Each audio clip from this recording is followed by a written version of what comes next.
What's going on, people? Welcome to One More Watch, Please.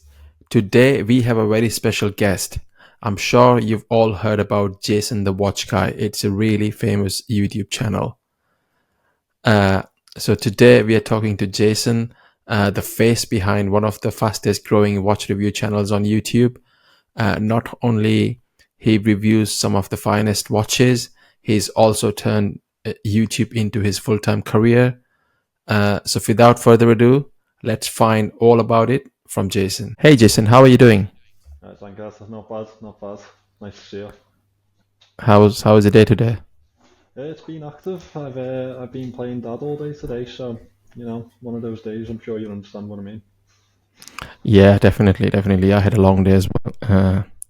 I had few busy tasks at work, and then I had a meeting at my son's school for how to teach your kids phonics. So that was Oh God, interesting. phonics is like the most confusing thing that I've ever come across. Yeah, especially because I've done my schooling from India. I find it really new. It's not just you, right? I did my schooling in the 90s, and it's all different now. I'm telling you. Yeah, cool.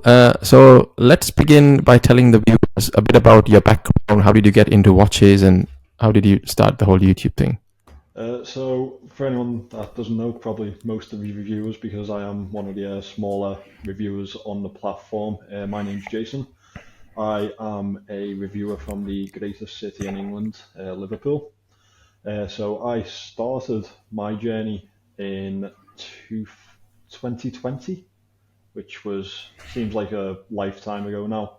I began reviewing my own collection, reviewing micros that people would kindly lend me and AliExpress watches. And I've since built into much bigger watch brands and been lucky enough to be able to uh, push into full time reviewing. So, yeah, that's me in a nutshell. Yeah. By the way, Jason's been humble by calling himself a small reviewer, but he's very popular. At least compared to some of us who are just started. Oh, you'll get there, don't worry. You'll be flying past me soon enough. Cool.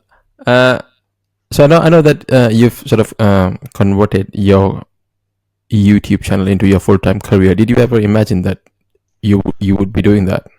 Oh no, not at all. My goal when I first started, which sounds ridiculous now, is I was seeing all these big guys getting noticed by brands that I absolutely loved, and my simple goal was that I would like to have a brand reach out to me to review one of their watches, and yeah, now that's pretty much a daily, if not weekly, occurrence. And some of the brands that I've worked with since beginning just they still blow my mind. I have this imposter syndrome every time that I get a big email. So yeah. Cool. And when you were sort of in the middle of converting your sort of channel into your full time gig, what kind of challenges did you face, and how did you overcome that? So my full time job was managing stores. I worked for a sort of pawnbroker type of store, and they paid me really really well. They had me running multiple stores, even though my title was store manager. I'd basically travel around the northwest, uh, helping out other stores that either needed a manager or the manager needed help, stuff like that. I was the second in command to the area manager, so my job was fantastic. I absolutely loved it. Funny enough, my job is where my YouTube channel name came from. Uh, Obviously, we dealt in watches in a small type of capacity, and every time someone came into the store with a watch and they wanted to get it valued, they'd say, "This is Jason. He's our watch guy." And something clicked when I was coming up with the name, and I thought, "Ah, that's great." That. So yeah, it was really hard to leave behind a job that was paying me well, that I enjoyed, but in the end, it came down to a few key things. So the workload of actually being a reviewer, I don't think people actually understand the amount of work that goes into it. I was staying up until like 4 o'clock, 5 o'clock in the morning, making sure I had a video out for the next day. I was editing from the hour that I got home to the hour that I went to sleep, and being a father, having a full time job, having while trying to have a social life too, and having a relationship, all kind of really got on top Yeah. of me. It's something that I haven't really spoken about, but I don't think is like embarrassing to talk about. I had a lot of mental health difficulties at the time, and it came to a point where I had to make a decision.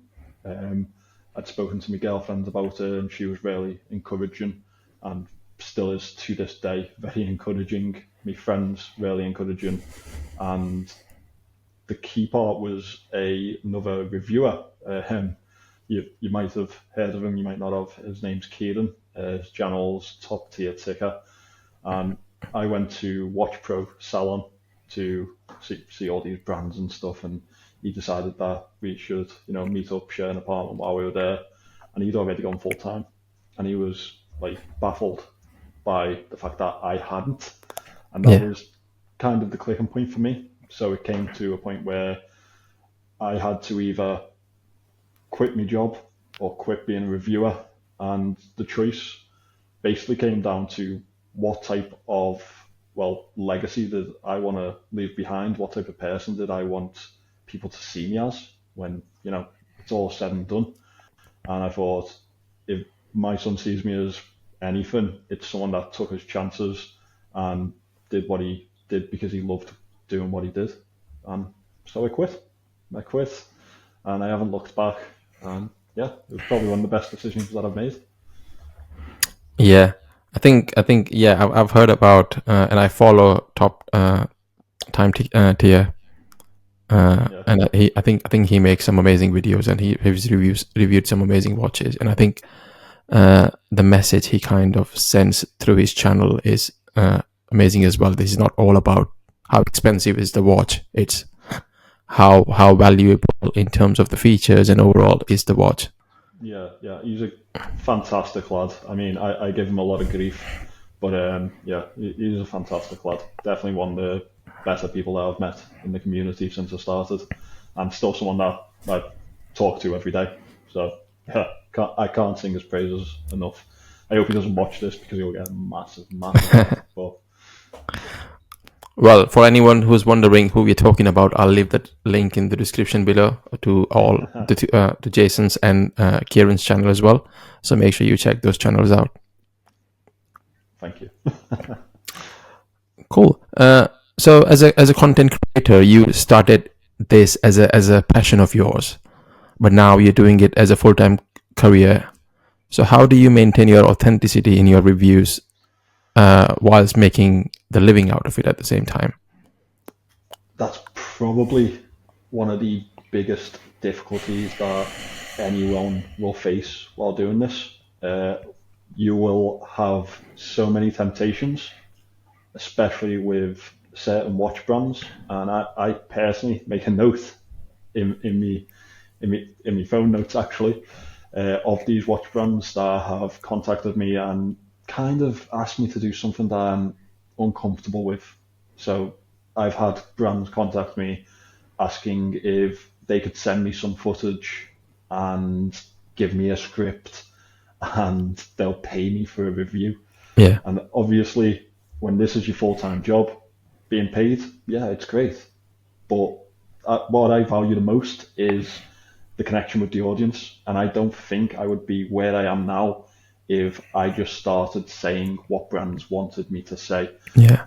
Every single video that I put out, I have a moan section. I've reviewed watches that are £50. I've reviewed watches that are £12,000. Every single watch can be improved, and if I see a flaw in them, I have to note it because at the end of the day, the people that watch the channel, people that watch reviews, imagine they went out and spent that type of cash on a watch because I said something that was Yeah. dishonest.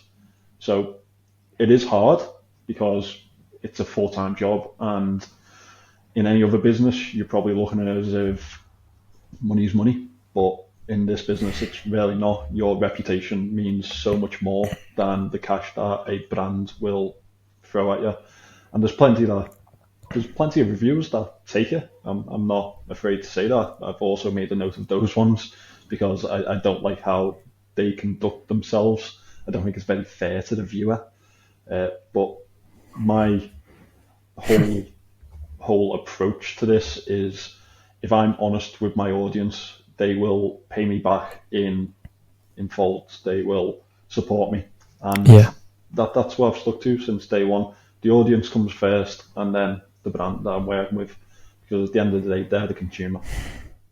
Yeah, I think I totally agree with that. I think for any content creator, the audience is the first. Because if there is no audience, there is no content, right? Exactly. And there's people that I'll speak to on a daily basis from my audience that I've built friendships with and stuff like that. And I feel like that's because I've come at this from an honest standpoint. I mean, I'll get comments day after day after day. And if you want to see some of the funny ones, check out my Instagram because I put them all in my stories.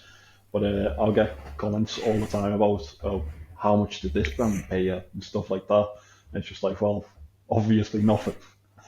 it's you're always going to be questioned. You're always going to be doubted. But as long as you know that you're coming from an honest standpoint, I think the audience can see that in the end. Yeah. But the thing is, like in the world of internet, no matter how much you try, you're always gonna get the trolls. Always. So you just have to learn to deal with them like mentally. Yeah. That was another struggle when I first started the channel because I'm if someone confronts me in a day-to-day setting, I'm very happy to sit there and debate with you. Yeah. So it's hard to kind of sit back sometimes and just think it's just someone sat behind the keyboard trying to get a bite out of you. So that's actually where the whole Instagram thing came from because I thought if you're going to be silly, may as well show everyone else. Yeah. For anyone who wants to check that out, I'll again put the link in the description below to Jason's Instagram as well. Gonna get on. So make sure you show some love. Uh, so in terms of the future of reviewing, what do you think is the future of watch reviewing, and how do you plan to sort of evolve with it? I think watch reviewing on YouTube as a whole and moving into like the TikTok space and everything like that, it's going to go with the trends. YouTube always has and always will go with the trends, but it's all about how we adapt to that in our own little niche. So people like Nico Leonard, you've seen that he started to do vlogging type videos and stuff like that. And it's not necessarily always about his watches. And I think Yeah. the way that we should start to evolve is from a personality type of standpoint. People may come to see watches, but at the end of the day, they're sticking around to listen to what you have to say. I personally plan to evolve my channel a little bit in that type of fashion. I mean, I don't have a bloody Ferrari or a Porsche, so I can't really make videos on that.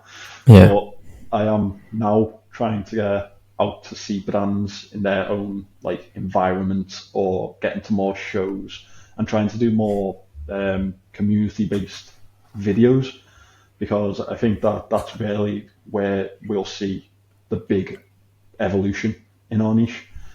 You've got so many personalities. You look at Jody, you look at Nico, as I mentioned, Bark and Jack. I could go on, and the real successful channels they have that personality.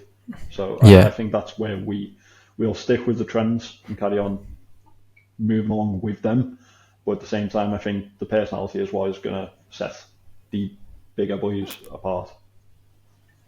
Yeah, that's definitely. And one of the thing I think us YouTubers should also do is like support each other.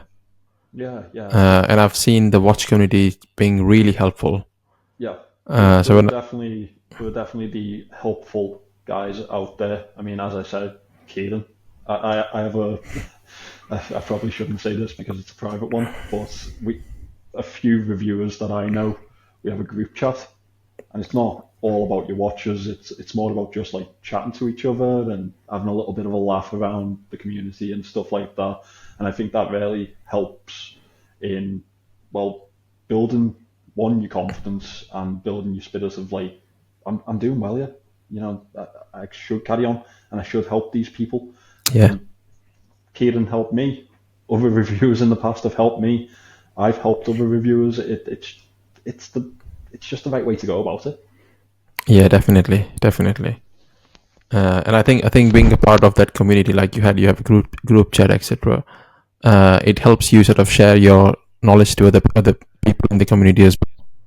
Yeah, Because you might have an idea, amazing idea that no one else has that yeah. someone can try.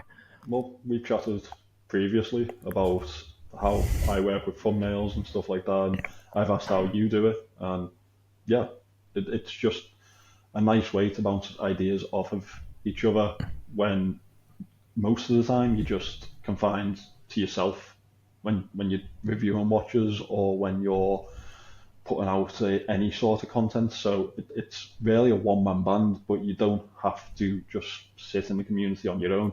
There's people out there that are really friendly, really nice, and they want to help each other.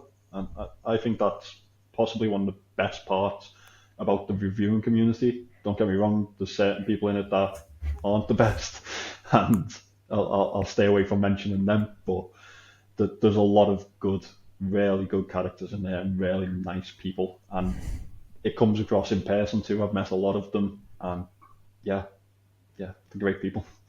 Yeah, I think I've seen that with a lot of big YouTube channels where after some point it becomes pure business for them. Right, I'm gonna Uh, I'm gonna mention one, Paul Thorpe. So you may not remember him. He was a watch reviewer back in the day. He has since moved to being a Reform Party advocate or something. wow. And I remember seeing him at shows and stuff like that. He was very standoffish. He was you, just you can tell with people, can't you? You can Yeah, tell a nice person. Yeah, it kind of showed when he made that step into politics. It yeah, it fitted him. yeah. That's a drastic change in the career.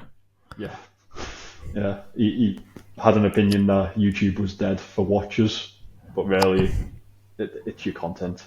It's your content, mate. Yeah, I think for me it's how I can help the community and help the audience. If you're trying to solve someone's problem, Yeah. then that will definitely give you traction. Well, that's exactly what you're doing every time you put a review out. A Yeah, a lot of brands that you and I work with, micro brands especially, they don't have the type of budget to be in a showroom. They don't have the type of budget to be at every single show, to, to fly across the world to the next show. Where we're that conduit in between for the consumer. And I think that's why it's so important that you have honest reviewers. I think it's important that you have objective reviewers. And yeah, you can see why we're a big part of their marketing plans. You can see why it's so important for them to have reviewers seeing their watches and displaying their watches. And I think that's probably, don't want to, toot our horns too much, but I think that's probably where you've seen the big insurgence of micro brands over the last few yeah, years. People can see definitely. them now. People can see them on videos. They can see them on wrist. They can see what other people think of them before they actually take that leap of faith into a micro brand. Yeah, and the good thing about microbrand is they actually listen to you and they Yeah, are there to take the feedback, even if it's a negative feedback and improvement, which I admire about microbrands. there's so many brands that I've spoken to in the past that have had an issue or there's been a slight niggle in the product where I've thought it's good, but it could be absolutely excellent. And I don't think there's any micro brand that hasn't taken it on board in a really productive type of way and tried to improve their product. So yeah, Yeah, good for them. cool. Uh, to say, yeah, to wrap things up, just for the sake of our listeners, if anyone wants to start a YouTube channel, especially being a watch reviewer or something like that, what would be your one top tip for them? So when I tell people what my job is, I used to be really, really embarrassed about it. I mean, I'm a 30-year-old man telling people that I'm a YouTube content creator. I think the first thing that you need to take on board is not to be embarrassed about doing something that you enjoy. At Yeah, first, I never told anyone about my videos. I didn't tell anyone that I was doing this. And then when I did start telling people, they were really supportive. They helped me. They gave me ideas and they really tried to spur me on. I think, first of all, don't let the public perception ruin something that could be really, really productive for you, really yeah, special for you. I mean, I've made a career out of this. If I'd have sat there and listened to what people said the first day, I wouldn't be here. I'd still be working in a shop somewhere. So that's the first key thing for me. Secondly, you have to do it from a place of passion. You can't, as you mentioned before, people who move way too far into the business side of it, it comes across as really ungenuine and unempathetic to your viewers. yeah, And I'm telling you now, our audience are smart people. On the whole, a lot of them are really smart people. A lot of them are really perceptive of what you're yeah, saying, and they will spot that. So if you're not coming from a place of passion, of enjoyment, of really being a part of this type of community and hobby, I don't think it's the right place for you. Um, Finally, have fun with it. Because if you're not having fun with it, it's going to come across. I've done videos in the past where I haven't enjoyed it and I just haven't put it out because it's not what people want to see. It's not what I wanted to do. Like I could have in my head, it could have been a really great clickable idea, but if I'm not enjoying myself, I know for a fact my audience don't want to see that. So you have to enjoy it along the way. And if you start gaining a bit of success, enjoy that too. Really take it on board. Give yourself a pat on the back because it's not an easy thing to do. And I've seen in the past, since I started, I've seen so many reviewers come and go because they couldn't get out of it what they wanted. And the people that do find success in it, well, well done. yeah. And I think one of the thing I would like to add there is a lot of people who want to start a YouTube channel, they keep thinking about it, but they don't start. They just keep Yeah. thinking, "Oh, I'm going to start. I'm going to start." So one of the advice I would like to give it to them that if you want to do something, just start doing it. The first few videos, I would say 10-20 videos will be crap, but you'll learn from every video, and you will eventually start making good videos, and you will succeed. What's So funny is my first video is still live on YouTube. And when I'm sat around the pub with my mates and we're talking about work and they're asking me about my latest views and stuff like that, we have a little laugh at my first video because it just shows how far I've come you've from my come, first one. And it just shows that if you put the work in, you put the time in, you could do something a little bit special. yeah, As well as that, everyone's got a tiny little studio in their pockets. Everyone has a mobile phone nowadays. You yeah, don't need to go out and spend thousands of pounds to be successful. I take most of my videos on my phone. You don't have to put so much like money into it to get something back. You can just do it because you enjoy it. yeah. Same here. I just use my phone as well. I do have a fancy Canon camera, but I don't use it because I can't be bothered setting things up every night. I And this bought this a one is fancy just Canon camera. there. This one is just there with my computer, so I can just click record and start talking. Yeah, it works. People enjoy it. It's not it's not always the production value. Most of the time, it's the personality and the subject. So Yeah, definitely you've got agree something with that. interesting to say. It's it's worth it. Cool. So yeah, thanks for joining us today. It's been a pleasure talking to you. I really appreciate spending time with us. It's been a pleasure being on. If you ever want me back, you know where I am. Yeah, we should definitely. I was thinking we should do something like lives and sort of talk about what watches and stuff like that. That would be quite interesting. I've been planning a live for ages, and you know what? Like what you've just said, just do it. Yeah, yeah, Yeah, I'd definitely be up for that. yeah. Yeah, Let's plan one next week great. because we can just chat like this, right? Exactly, and hopefully someone gets something out of it. If one person enjoys it, it's worked. Cool. But yeah, thanks again for joining us today. Uh, and for the viewers, I'll put all the links in the description below, so make sure you check them out. And show some love to Jason's and Kieran's channel as well. Well, they've got a lot of subscribers already, but getting more subscribers won't hurt anyone. Yeah, Thanks again. nice and hard. Thanks.